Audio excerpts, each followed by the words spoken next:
In a world obsessed with rankings, two men dare to chisel greatness out of metaphorical granite, one wildly subjective opinion at a time. This show, every episode, we select four icons from a single topic and immortalize them in our own personal halls of fame. Subjective?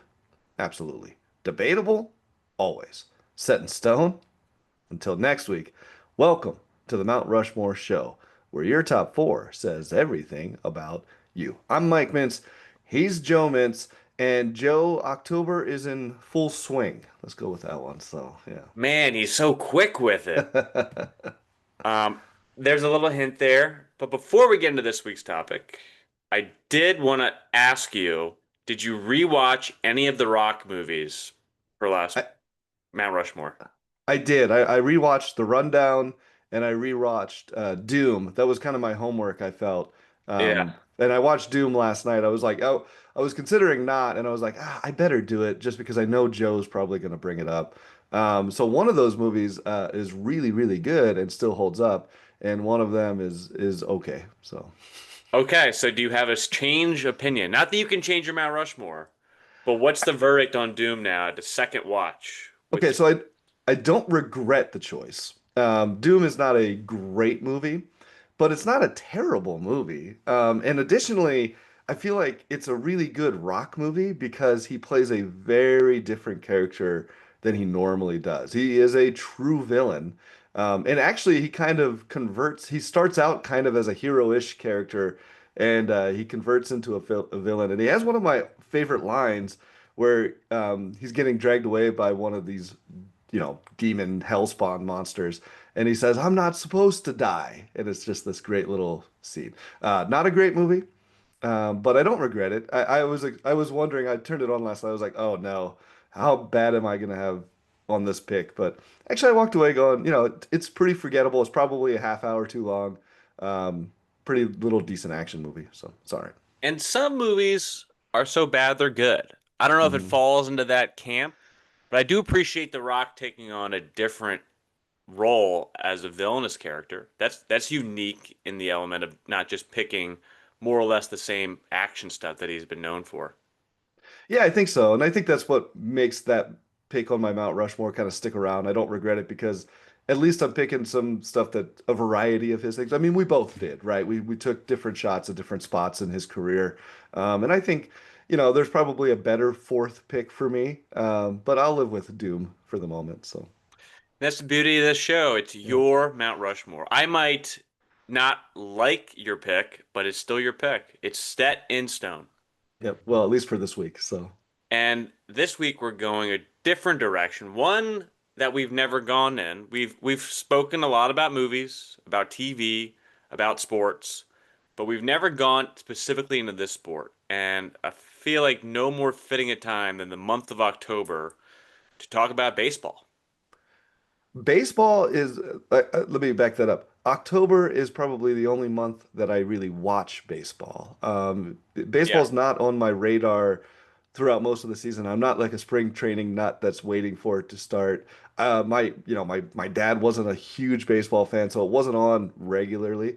But there are some magical moments in October that have stuck with me throughout the years, that I feel like were completely unavoidable. And that's why I think this episode this week is a great, great topic. I'm with you as far as my baseball viewing. I am not turning on Tuesday nights, Baltimore Orioles playing the Oakland A's at 7 p.m. It's not happening.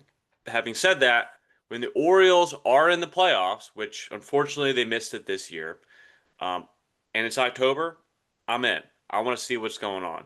I will sacrifice a night. And honestly, you don't get this luxury, Mike. I do living near Baltimore, going to Camden Yards is one of the best weekend experiences you can have. Bring your buddies, bring the family. It's good for everybody. The beauty of it on a beautiful day, might I add, one of those dog days of summer when there's no football, there's not a lot else going on. You can go out to a baseball game, watch your team play, but regardless of the outcome, you're not entrenched with. You hang out. It's a vibe. And Camden Yards is one of the best stadiums in the country. Say what you want about Shea, Wrigley. I'm sure they're great. but Camden Yards has the Midas touch. I am jealous. Camden is a place I'm obviously an Orioles fan for as long as I can remember, and so I You would say love to. obvious coming from the Montana Dolphins fan. Well, Baltimore was the good team. The Phillies weren't when I was in PA or whatever. So the Orioles and they had all the good players back then. So I guess that's true, not obvious. But yeah, I've been a Baltimore fan. I got to watch some baseball. I was stationed up in Fort Lewis outside of Seattle for a couple of years. And when I was there, I got to go to Safeco and watch the Mariners play. And I would, and it was a great experience. And that's it's funny is like I didn't even care, but for $14 you could sit in the outfield, drink a $9 beer and watch a baseball game. And generally they were close games. I mean, most baseball games that I experienced were, 2, 3 runs usually. And so they were always entertaining. We have a farm team here. So we don't have even like it's not even a single A. It's like not even part of the MLB system, I don't think. And they play regularly. They have a nice park. But I was excited. So the Savannah Bananas are coming to Billings. And I've been hearing about these guys. So now I'm like, oh, maybe I'll get a nice baseball game to go to. So I went and saw the Savannah Bananas how was in it? Miami, and it was great. I would compare it closer to a concert-like experience than a baseball-like experience. Baseball games are casual viewing. This is an all immersive experience. You are not chatting with your buddies or throwing peanuts on the ground. The lights are bright and you are at a concert that's choreographed to the T. And it is cool. It is a unique experience I'd recommend anyone going to. It kind of reminds me what they're doing. Remember, we've already spoken about Adam Sandler, sports movies, and Happy Gilmore 2 has come up. What they attempted to create in Happy Gilmore 2 with that competitor league where they're trying to redefine what they consider a quote unquote boring sport is catering to our attention spans, the younger audiences with Savannah Bananas. Because most people don't have the patience to enjoy a full baseball game. Hence why there's other things that draw people to go to the game. It's not about the actual game. Whereas you go to other sports games, it's really about the game. You go to a Ravens game, you are jumping up and down on first down. When someone gets on base, half the crowd, if that, even clap it up. It's casual viewing, and that's honestly something I like about baseball. Is it's a slower sport and you can casually view. Savannah Bananas don't expect that going in, but enjoy it as a once in a lifetime experience. Well, that might be, and I'll definitely. That's interesting. So thanks for giving me that heads up. I have to say, Joe, though, I think October baseball kind of viewing and a little more, I guess, intensity on the field. For sure. I mean, the lights are brighter, the pressure's heavier, and every at bat can swing the entire season. So when there's 164 games, it's easy to disregard a base hit. But when you're in October, everything matters.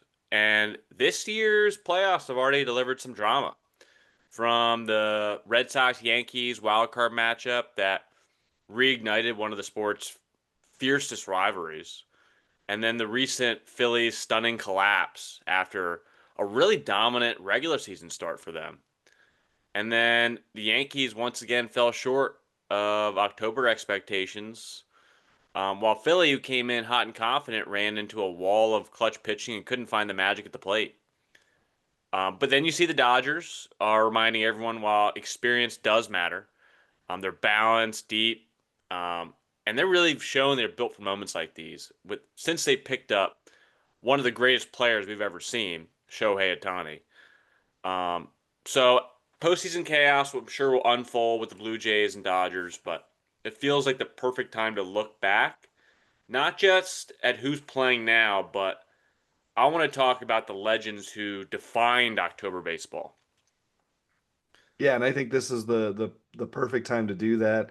And it's one of those things I think we kind of both agree, like if we're gonna watch, this is the time that we're tuning in. And there's been some incredible moments in the past, in October.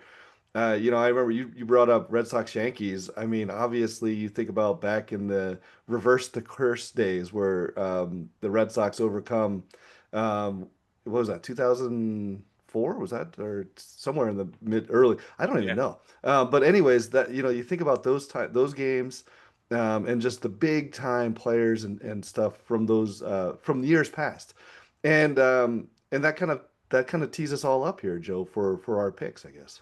Well, there's two elements, right? There's best moments, and then there's best players that have done it time and time again. Like we could talk moments, it could be its own Mount Rushmore from, Kirk Gibson limping to the plate and hitting a walk-off homer on one leg back in '88. David Freese in 2011, keeping the Cardinals alive with that triple in the ninth and a homer in the 11th. Even Madison Bumgarner, um, more recently going full legend mode in 2014. He tossed nearly 52 innings with a 1 ERA. So October has a way of making some players immortal. A lot of people's reputations are cemented this time, not just in the box score, but it's the heartbeat of every fan watching. And when it comes to defining the month of October, four players, in my opinion, stand above the rest. So this is our Mount Rushmore of baseball playoff performers. So, Mike, how about you kick it off? All right, I'm going to kick it off, and I'll be honest with you. When this topic came up, this guy is the guy. He's the guy that made me think of this whole thing. I remember one of my friends had a poster on their wall of this man, and it literally says Mr. October, and that has to be Reggie Jackson. Everyone's going to have Jackson's him. Let's be he, honest. and what's funny is the research for this, because this is not a lot of me. A lot of the times we do the show, Joe, and I'm just pulling from what I remember from history and stuff. Baseball's tougher for me because I don't really have that kind of depth of knowledge. So this was a lot of research, and I remember going, oh well, like how does Reggie Jackson really, stack up even over the years and everything statistically? And dude, that guy earned that nickname and still has it. I mean, 18 career postseason homers, including 3-on-3 swings in a single game, hit 417, 14 RBIs, and 4 home runs across 10 games. Back-to-back championships for the Yankees in 77 and 78. I talked about the 3 home runs on swings. That was game 6 of the 77 World Series. Um, Hall of Famer. But I mean, it is his time in October and kind of defines this term, and kind of what I'm kind of stretching my other three over is who else kind of earns these accolades for this title of Mr. October. But yeah, Reggie Jackson is right there at the top of my list.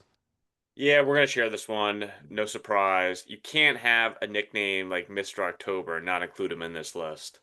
If October had a face, it might be Reggie Jackson's smirk rounding the bases in 1977. You already mentioned some of his stats, the 278 average, 18 home runs, and he played 77 postseason games with 48 RBIs. And the best moment was, as you said, game 6 in that 77 World Series. 3 home runs on 3 pitches, man. Um, and that's what got him the nickname. It was after that. And as far as his legacy, I mean, he wasn't just great, but he was theatrical in many ways. He thrived on pressure, embraced spotlight, and made baseball feel larger than life.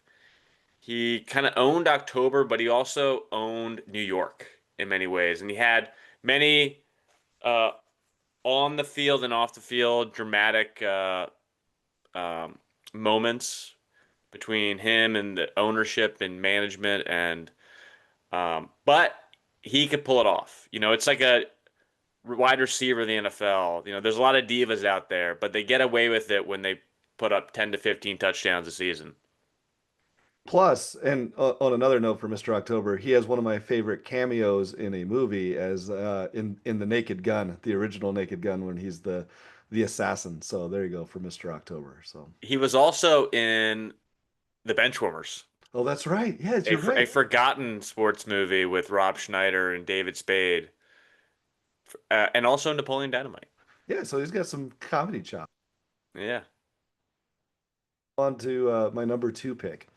This one is a guy that I didn't watch the 1970s World Series with Reggie Jackson, but I did get to watch this guy, and that's Big Papi, David Ortiz, absolutely monster postseasons, but it's more about, for me, it's the dramatic moments and the moments that I saw happen in real time. And I'm talking about that 2004, um, leading the Red Sox rally from 3-0 against the New York Yankees. He hit 688 during the six-game 2013 World Series. But here's the deal. That 2004 ALCS, listen to these stats. Game-winning back-to-back hits, including a walk-off home run in game four and a walk-off single in game five. Dude was clutch in that year in October. So I'm giving it Big Poppy. David Ortiz is my number two on my October or postseason MLB players. Mike, we are 2 for 2. Oh my goodness. We have never had the same four, but who knows? We're halfway there. Um, but this one's another obvious one. I mean, and also for me, if I get emotional about sports, it's thinking about the 2004 Yankees. Oh, Mhm. sorry, the 2004 Red Sox beating the 2004 Yankees down 0-3. Fever Pitch, a movie I absolutely love, I think is incredibly underrated. Defined most of my sports childhood and was a very close fourth nominee for my sports movie Mount Rushmore. And if Jeter was the heart of the Yankees dynasty, Big Papi was the soul of the rebirth in Boston. You mentioned some of the stats in the playoffs, like 17 home runs, 60 plus RBIs. But it's that 2004 ALCS, that walk-off homer in game four, the walk-off single in game five, and a rally between the whole team that he just created momentum for that helped end the curse. And then again in 2013 World Series, he hit 688 with 760 OBP, taking home the series MVP. And he didn't just change games, he really changed people's beliefs too at the time. He made Boston believe they could win again. The bigger the moment, the calmer he got. Big Poppy, to me, is October personified. Yeah, well, and we're two for two, Joe. I don't know. Are we gonna go 4 for 4? I don't think it could happen. So, It hasn't happened yet, but all that right. just shows you we don't plan this. Well, and so now I'm going to pick one that's a bit of a historical pick. And I love history, and as I was digging, of course, this name I knew this name. I did not know some of these stats, and this is Lou Gehrig. Lou Gehrig is a guy in 1920s, right? So we're diving in there, and probably most people know him because of the unfortunate connection to ALS and Lou Gehrig's disease. But man, Lou Gehrig, the problem with Lou Gehrig and Lou Gehrig's disease is how tragic it was because this dude was unbelievable as a baseball player. He also holds ties, I should say, has a tied highest OBS with the players with over 100 plate appearances. He's tied with Babe Ruth. In 1928, he has the highest 2.433 OPS. Highest by any full-time player in a single fall classic. He hit 4 home runs, drove in 9 runs in just 4 games during the 1928 series, including a perfect afternoon in Game 3, where he had a leadoff home run and a 2-run inside the park home run, which are extremely rare. He's of course a Hall of Famer, and I did not know a whole bunch about him until I dug into this. And the more I read about him, was like, oh yeah, Lou Gehrig was an absolute stud, especially in the postseason. Yeah, can't hate that pick. Him and Babe Ruth for the Yankees that time were real postseason forwards. You kind of flip a coin on who you like for that. Obviously Ruth dominated those early World Series both as a pitcher and a slugger. And then Gehrig on the mound with a 361, 34 games with 10 home runs, 35 RBIs. Not bad, especially that era. Um, and what I think of when I think of Lou Gehrig is less about him in the playoffs, more about his impressive longevity.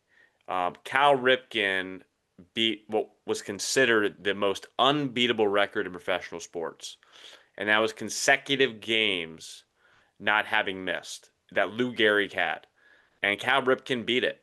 It was really impressive to his stamina. He was just the definition of consistent, and it didn't go away in October, and that showed with him and Babe Ruth together. It was quite the tandem.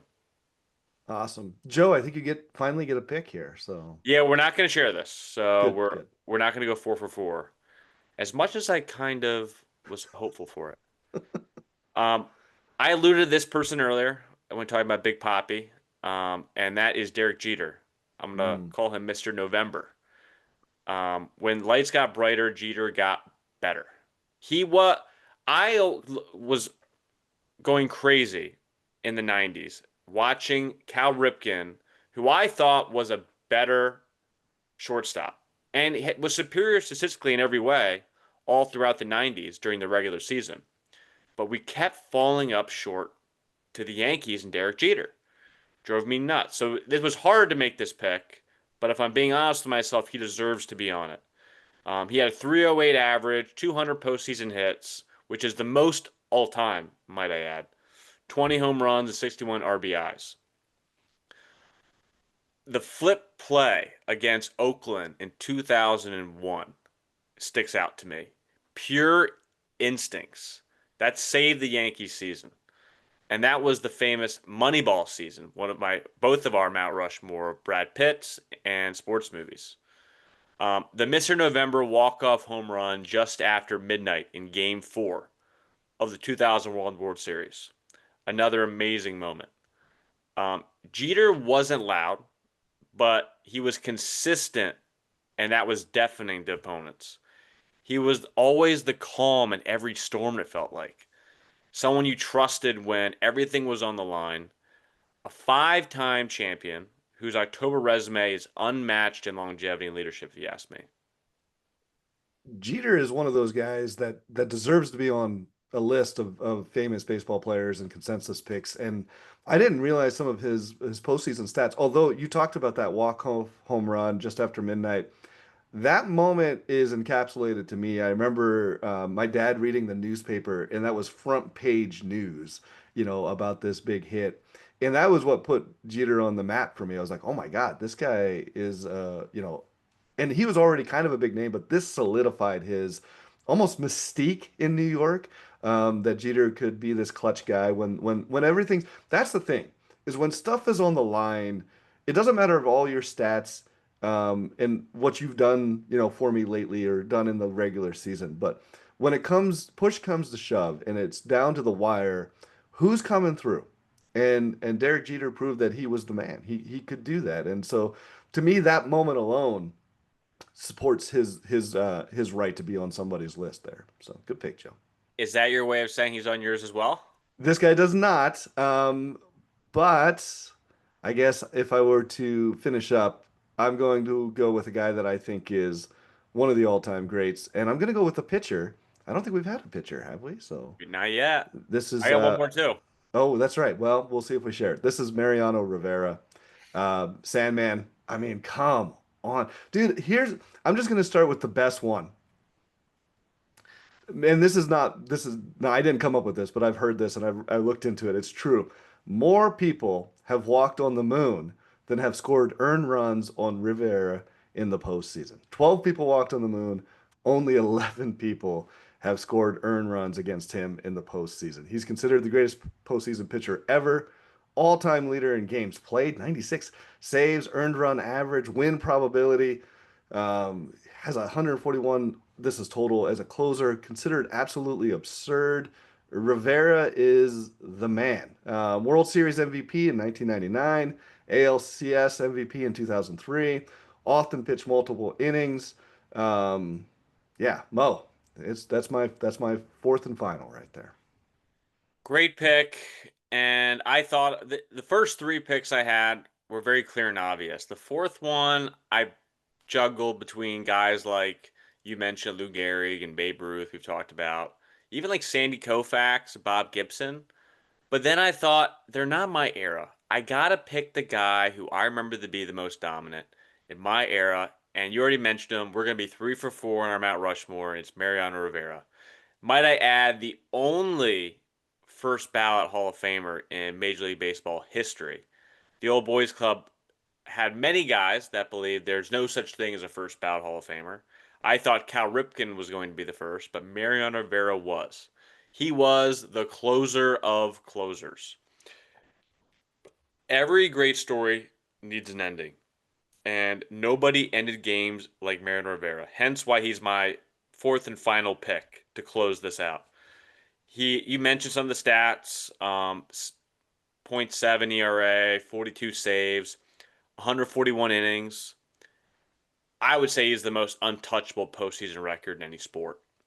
Um, the biggest moments that I remember is the 2003 World Series as the MVP, 99 ALCS as the MVP. His cutter was a death sentence for righties, lefties, and hope. Um, he made dominance look very peaceful, similar to Jeter in that way. Chaos swirled all around him, but he was ice.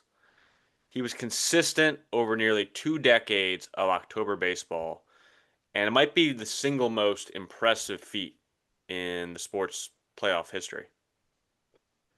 I couldn't agree more. And if we're gonna put Reggie Jackson as Mr. October on the hitting side, for me, it's Mo on the pitching side. There's nobody else that deserves that title. To me, they share it. That these are the two. And yeah, I like the fact that you saved him for the closer. Me too, right? I mean, we're gonna save this guy to close it out, and just his absolute dominance in that time period.